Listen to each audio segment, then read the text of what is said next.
l'artista Piero Racchi.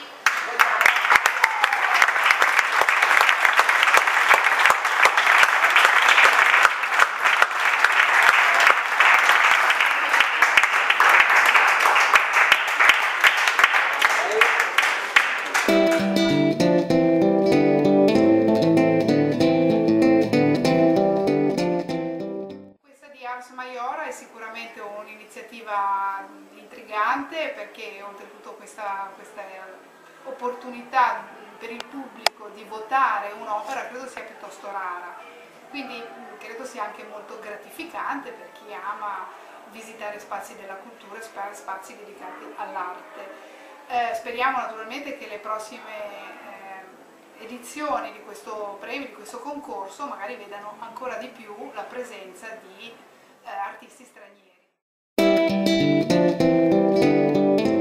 Nell'opera di Piero Racchi viene utilizzata una tecnica mista, si vince dal suo lavoro un'attenzione per i particolari, quindi una cura per il dettaglio, e la resa tecnica conferisce all'opera una sorta di tridimensionalità, quindi una sorta di resa materica, e lo si vede proprio anche dall'uso del colore, che è molto denso, molto netto. In più sicuramente questa lucidità del quadro, che da una parte utilizza il monocromo per la parte metallica degli ingranaggi, dall'altra parte invece questa vitalità dei fiori, riesce sicuramente a colpire l'occhio dello spettatore. La resa è tridimensionale e che l'aspetto è veramente molto materico, c'è un'attenzione e una cura dei particolari che si potrebbe quasi definire miniaturistica, quindi non si lascia nulla al caso, ma c'è veramente l'attenzione proprio per qualsiasi tipo di dettaglio.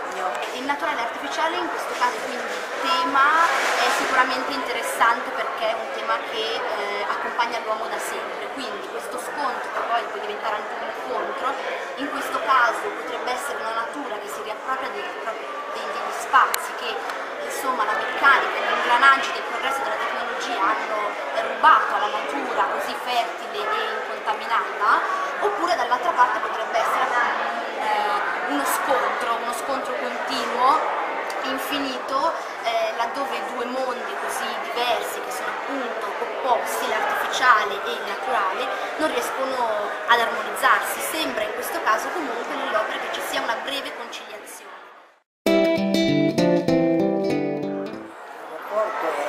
L'amore per la natura, nient'altro, mi porta a fare questo.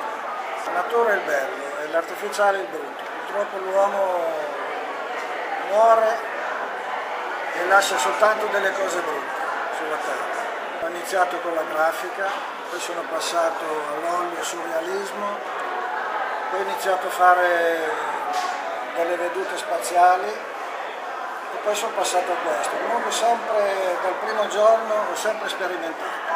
La mia ispirazione è la natura, tutto quello. La campagna, la terra, la natura è quella che ci ha creati, quindi bisogna rispettarla.